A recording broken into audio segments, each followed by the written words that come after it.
What's happening, everybody? Welcome back to the channel. My name is Adam, this is Vancity Audi, and today I'm bringing you something completely different. A big thanks to Kevin over at Evolution Auto Performance in Maple Ridge, the owner of that unreal Huracan Performante that I did that quarter-mile comparison against. He gave me the idea for this video, and I'm following through and I'm doing it because I think it's a really interesting video, and I hope a lot of you also agree.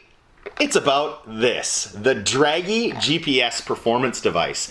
I use it in all my videos, really pretty much all of them, to do quarter mile testing. Quarter mile, 60 foot, eighth mile, half mile, 0 to 60, I don't know what I'm missing, but it does virtually everything. I want to see just how accurate it is. If you pay attention to the channel and you were a subscriber last year, you saw that I managed back to back 9-second quarter mile passes on my Unitronic tuned stock turbo Audi RS3.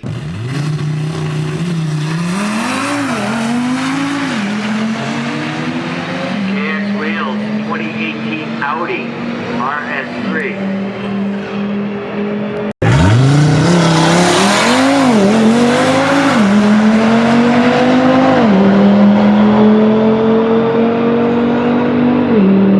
That working pretty good. 997.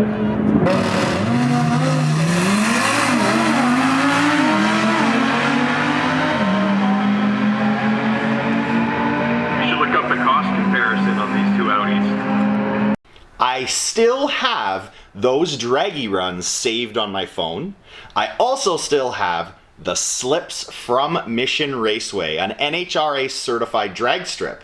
I'm going to show you guys side-by-side comparisons to see what it measured on my Dragy device compared to what it measured on the racetrack. We all know that nothing beats a time slip. It's a laser beam to a laser beam. If it malfunctions, you don't get a read usually. It doesn't just show you, well, it does show you nothing. If it makes a mistake, it usually doesn't we'll say, cause an error and show you the wrong mile per hour. I'm sure it happens out there, but it's not as likely. The GPS device, to me, is an estimate. And that's why I'm such a stickler when people are talking about records, that they're done at an actual certified track. I'm going to show you today and prove to you today just how accurate or inaccurate they are. From my experiences, they're pretty damn good. They're pretty damn close. They're off here and there, a few hundredths of a second, sometimes a couple miles per hour though. So usually the ET's pretty darn close, but I found the mile per hour to be different. So I'll show you a comparison right now from my time slips last year of my 9-second runs compared to what Dragy showed on my phone. So here they are, side by side, the exact same run, the fastest I've ever gone. A 997 at 137.42. That same run on Dragy, it showed a dead even at 135.87. The 60 foot, 1.51, 1.46. Very, very close, but not exact. The 8th mile, 6.4 at 109. 8th mile, 6.374. So very, very, very close. I'm going to show you one more. So this is the second fastest I've ever gone. A 9.991 at 137.78. On Dragy, still 10 seconds flat, this time at 136.42. So just over 1 mile per hour difference. The 60 foot, 1.53.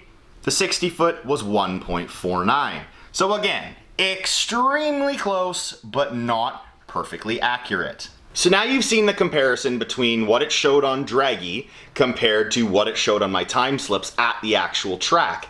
Now I'm going to show you exactly what a Dragy GPS device looks like, and then we're going to get out there and do some casual quarter-mile length runs with these Dragy devices to compare them and see whether they're accurate or not. So here is what the actual device looks like when it arrives. You can order them at www.godragy.com. I like to support local, so I went to Evolution Auto Performance in Maple Ridge and picked one up in person. I suggest you guys do the same.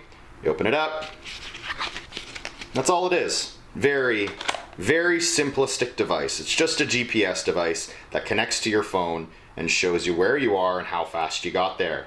Now for the purpose of this test, I've purchased 2 brand new Dragy devices from Evolution Auto Performance. You can pick them up from wherever, but like I said, I like to support local. 2 brand new devices, And that is the original Dragy device that I've been using for over a year and a half now. We're gonna compare all three of them. So for this video, we're gonna be rotating spots where we keep the actual Dragy GPS devices. These are magnetic. So this is a basic bitch A3 underneath. So they will connect to the roof. Usually I would line it up right behind the antenna, but I know that I've done this before. They're not going anywhere. They're both stuck there. We'll have those as two of the locations. Then, see if I can get you in here. Right up top there, on top of the dash is gonna be the third location. That's where I usually keep it when I drag race on the track. So I'll be going out and I'll be doing a few very, very chill runs. All I'm doing is covering the distance of the quarter mile. Then I'm gonna compare results. I'm not gonna be launching the car. I'm not gonna be trying to do a 9-second run or anything like that. Nothing crazy. I'm just going to be doing simple, chill runs to see how accurate and how close these devices are from one to the other. So we're out here now. I'm gonna connect one of the new devices to my phone. Let's get back out to the main screen. And you're gonna click go and connect. New Dragy found, yes. Oh, didn't like that. Let's try that again. There you go. It's found the device. It is downloading where this is from the satellites up above, and that gives it the location via GPS. Shouldn't take too long.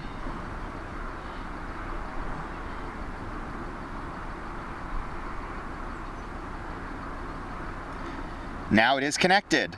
If you have data on your phone, it'll show the DA, it'll show how high or low you are above sea level, the temperature, the amount of battery left in your Dragy device, and it'll tell you that you're ready to start. Just a point of reference. This is never accurate. It for sure isn't 225 DA today. I think it is close to 400 and something. Within reason, not too shabby for what it is, but it is, I have never seen it be bang on. So that's one Dragy device connected to one phone. Let's connect the other. So now I have a second phone and a second Dragy GPS device, some beat up old Samsung I had laying around. We're gonna connect it to the second Dragy. There's the connection. Now you'll see connection failure because this phone has no data. So because it has no data, you're not getting how high you are above sea level or the temperature or DA or anything like that. All you're getting is the actual info from this device. Device number 2, device number 1. The blinking blue light confirms that it has been connected successfully to a cell phone. Both behind the antenna fin on my RS3. Time for the first test. I have the ghetto Samsung up and ready, and I'm gonna hit reset on it. I'm gonna do the exact same thing on my other phone to reset the Dragys and start them off from nothing. Here we go. I'll do a quarter mile, just very, very chill, but cover the same distance. The devices are right beside each other, so technically speaking, those numbers should be exact. Let's see how close they are. The slowest quarter mile in the history of man is being performed right now, and I love it.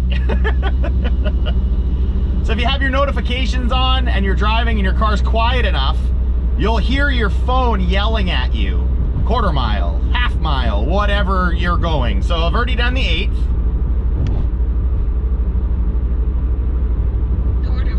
Quarter mile, I hope you guys heard that. So now I'm gonna pull over and compare those results. There is the first comparison, guys. Those devices were side by side.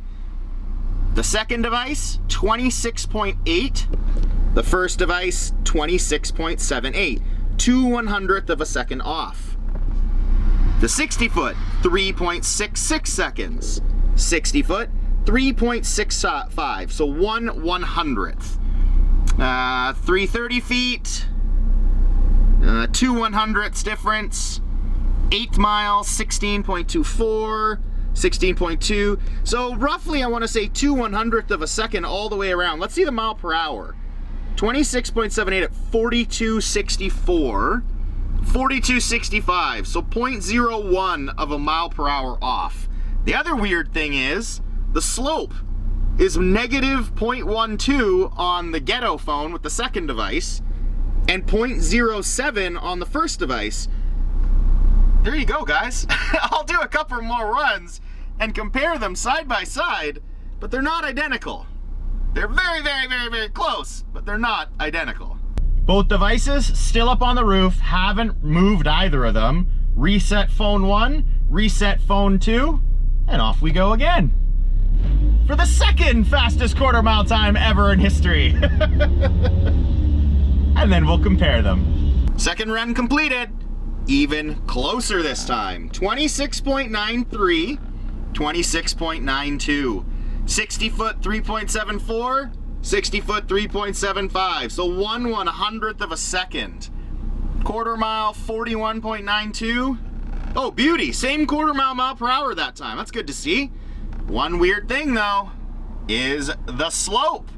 Again, the slope. Same bloody road, same car, same everything. And it's showing a, 0.2 difference on the run. That is really bizarre. So now what I'm gonna do is I'm gonna switch out one of the new devices for my old device and see if it reads the same. Third time now, new Dragy device, reset both phones and go. I wonder if this is gonna make a difference. I doubt it. My guess is still probably gonna be 1 to 3/100ths of a second. They've been really, really close so far. Very damn close, and pretty much the same discrepancy. 2/100ths, 25.36 to 25.34. At least the slope was closer this time, 0.17 to 0.15. Quarter mile, 43.18, 43.17. So they seem to be within 1/100th or 2/100th of a second. For the final test, I'm gonna move the second Dragy device. The final test that I'm gonna do between Dragys is one on the dash, that's center dash, and the other one still behind the antenna on the roof. I've reset both the phones. Take 3. Will the distance between them in different locations make a difference? Who knows? This one still has perfectly clear visibility to the satellites above through the windshield. Technically speaking, they still should be the same. Well, that's good to see. The exact same difference. 2/100ths of a second. 1/100th of a second on the 60 foot. Mile per hour was 0.1 off. Slope is now -0.08 difference. I don't get it at all. But still, very, very impressive and very cool to see between 3 different devices located in different spots are pretty damn close to one another. The most quarter mile runs you guys will have ever seen in under 5 minutes. Right there. A best run of 26 seconds. It was glorious. What'd you guys think? That was pretty neat. I was very happy to see that all the Dragy devices came within 2 to 3/100ths of a second, 2 to 3/100ths of a mile per hour to each other. Very, very cool and very close to one another. Still, I'm that stickler. I'm that guy, that OCD guy that insists if you're going for records, they have to be done at a drag strip that is using lasers to measure one distance to each other, not GPS devices. To give you kind of a where I stand on it and why I stand that way, I've recently been trying to do a 9-second quarter mile run on the street. I did a 10.03. That is so close to a 9. Who's to say if I wasn't using a different Dragy device, it would have been a 10.01. Even closer. Say I was a 10.01 and it was that 2/100ths of a second difference, I would have done a 9-second run. So, I don't know, to each your own. If you don't agree with me, cool, we can all agree to disagree. But for me, records need to be done on a track with a time slip. It's just the way I've always thought. It's a definitive answer on how fast you went. Laser beam to laser beam, that's what it is for me. I hope you guys enjoyed this video. That was fun, a different kind of video to test what so many people out there use, those Dragy GPS devices. If you can get them locally, support your local shops and grab them locally. If you can't, they're all over the web. Make sure you don't grab counterfeit ones, guys. They're out there. I know it's crazy, but they're out there. Good luck with your Dragy runs. I hope this helps show that it's a good quality product and one that is pretty darn accurate. Thank you so much for watching, everybody. Until next time, take care.